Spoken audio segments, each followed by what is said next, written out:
Hi, I'm Uta. I'm a German entrepreneur living in the US with my family of 4, and I'm here to help you save more and make more by using the things and talents you already have so that we can all hopefully retire at the age of 45.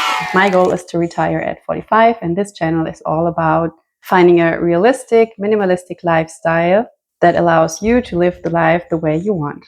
So kids are expensive, families are expensive. Everyone always says, hey, kids are going to cost you like $250,000 over their lifetime. So that's in Germany. And here in the US, I think it's even worse. Sometimes I get goosebumps when I see what my friends are spending here on their children or what they are saving for the college funds. Crazy. Sometimes it's not even the big things like college funds, but the small things that add up over time. From the very beginning, we've been careful about 2 things. A, not burdening the environment too much, and B, saving money, or let's say getting more bang for the buck what you spend. Because let's be honest, if there's a tech baby on it, then it will probably cost double the amount. Same with weddings and babies. I'm going to use this video to give you our top things, what we did or still doing to save a lot of money while having kids, or how we make it easier to live a minimalist lifestyle with kids, so that we found some strategies to make life easier and cheaper with kids. So number 1, I think that's pretty obvious, is buy secondhand. I think we're not at 100% secondhand, but I would say like 99%. I never bought a new book for my kids or new clothes. We got some new clothes as gifts or when we asked for them for special occasions, not just for clothes, but also for furniture. You can save a lot of money when you, for example, just repaint something.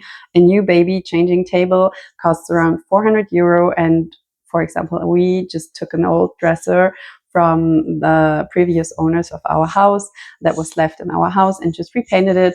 I bought a small changing table set up from eBay for €15 and put it on it. And so I think we had a changing table for €50. And so we saved a lot of money on the furniture. We used also just our old mattresses and put it on the floor as a floor bed, but made it way easier for our toddler to just climb in the bed and climb out the bed. So we didn't even really need a crib, and it was more comfortable for us when he woke up in the middle of the night, so we could just crawl into his bed and nobody had to sit aside from his crib all the whole night until he falls asleep again. So we found some secondhand solutions and do-it-yourself upcycling furniture. And I think all in all, we paid for the first years of our babies for the setup maybe €500, but that's all, and it was all secondhand. And I don't know about you, but I really get the ick when I see parents calling their children back when they are playing in the dirt or climbing on a tree, wearing one of the important and pretty pricey pants. I never spent €59 on a children's pant because I want my children to play freely, and so I just got them the €2 pants from the flea market or from the children's bazaar, and that's totally fine. And when the pants get ripped or when the t-shirts get stained, then they've done their job and it doesn't really hurt my purse. Plus, it's not only about the purse and the money, it's also about the environment. There's so much stuff on this earth. When you count all the clothes together that are on this earth, we could stop producing clothing today and we would still be able to buy new clothing in a few years. I read an article, I have to research that, maybe I'm wrong, but I read an article that we could like dress 2 generations with all the clothes that are already on this earth in a good condition. And it's crazy. There's no need to buy it new in the store. You will probably find plenty new with a tag in the secondhand store as well. If you have a bad feeling about your kid wearing other people's clothes, or you can just filter in the online stores for new with tag. I mean, there are a lot of secondhand online stores that offer pre-owned items, but that have never been worn. So maybe they still have the tag on it. You can filter just for that and it will still be cheaper. Instead of expensive amusement parks or indoor playgrounds, just choose free activities. I don't know about your community, but we live like 20 minutes from the city center. And when I browse through Facebook Marketplace, I see tons of free family events.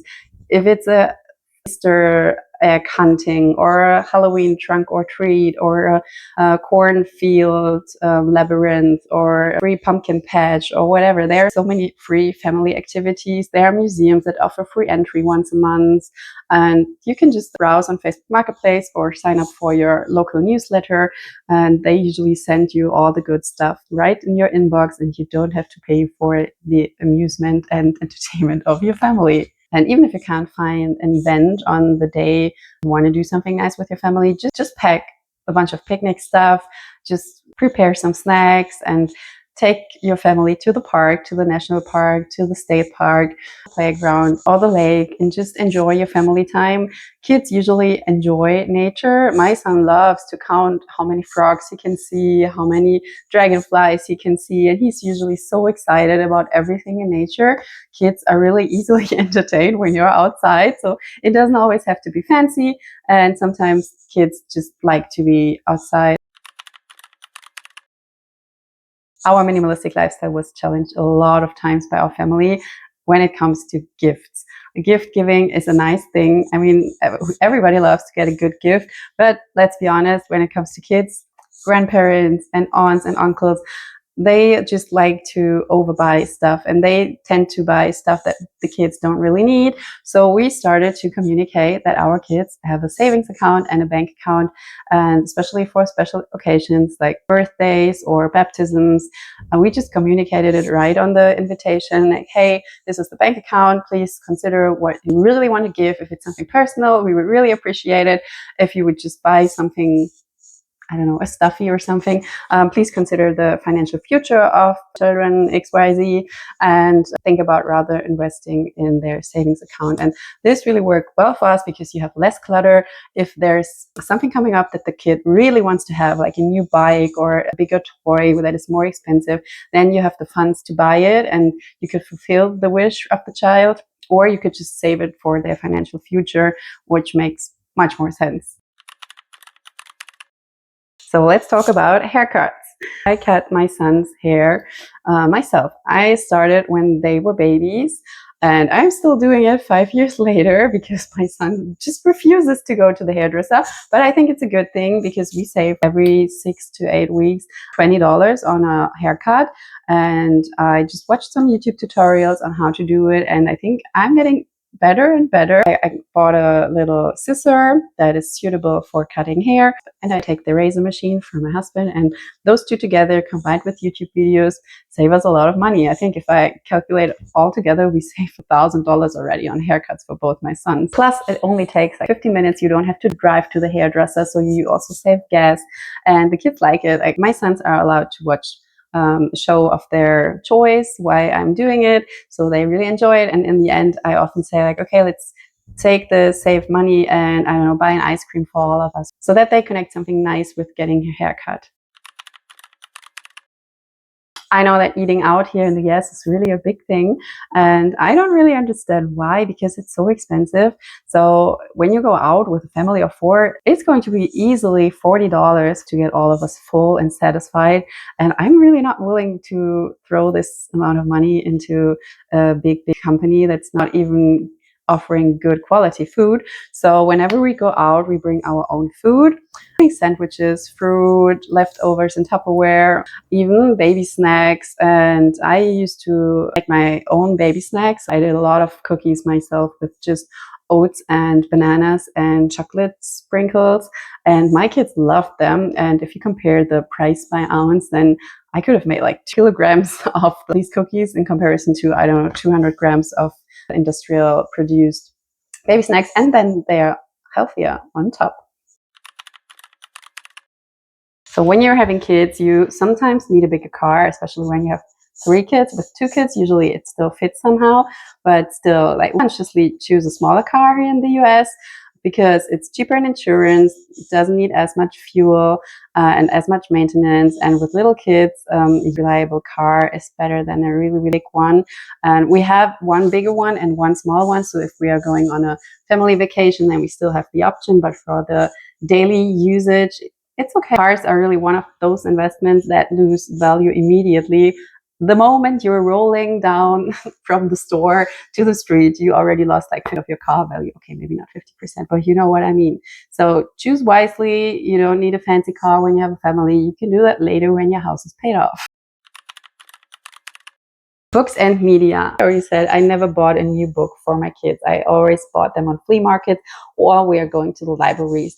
In the US, libraries are completely free. In Germany, we pay 10 euros a year for everything. So there included were Tony figures, so these audio book things, and books, DVDs. And most libraries also have access to the online library where you can download picture books or DVDs and audiobooks for the kids. So I just really don't see the point in buying books and media anymore because the libraries have it all for free. Plus, it saves so much space at home and you get a lot of more variety because when you read the book for 3 or 4 times, will you read it again? Probably not, maybe with another child. Kind of rotate all your books in and out, and I think that's kind of cool also for the kids. It's really an event for my kids to go to the library and to pick out new books, and it's like a little adventure, so we really enjoy that time together. And plus, you don't have the clutter at home. So all of these habits might seem tiny or maybe a little bit obsessive, but here's the key. It's the consistency over the years. If you start this now while you're in your 20s, it can easily sum up to a way higher amount than you would ever dream of. And plus, you learn how to live with less. The amount you actually need to retire earlier is shrinking as well. So just consider every dollar used, every item used up, every product used up, every item repurposed. Just see it as an investment on your bank account. It just slightly adds up over the years. It compounds just like money does in your investment account. Another point I really want to make is frugality isn't about being miserable. It's just about considering what resources you already have, using those resources in a reasonable way, you're really intentionally spending your money on. It's not about extreme frugality. It's just about like clever things, repurposing smart what you already have, and to think a little bit more about your stuff. Don't just throw stuff away. Get creative, and it can really be fun to become creative with what you already have. So all right, that's it for today. If you found these tips helpful, please give me a subscribe and a like and hit the bell so you don't miss more frugal living strategies. I'm really curious about what I can learn from you, and maybe we can just exchange tips and save even more to retire even earlier. Okay, see you in the next video. Bye.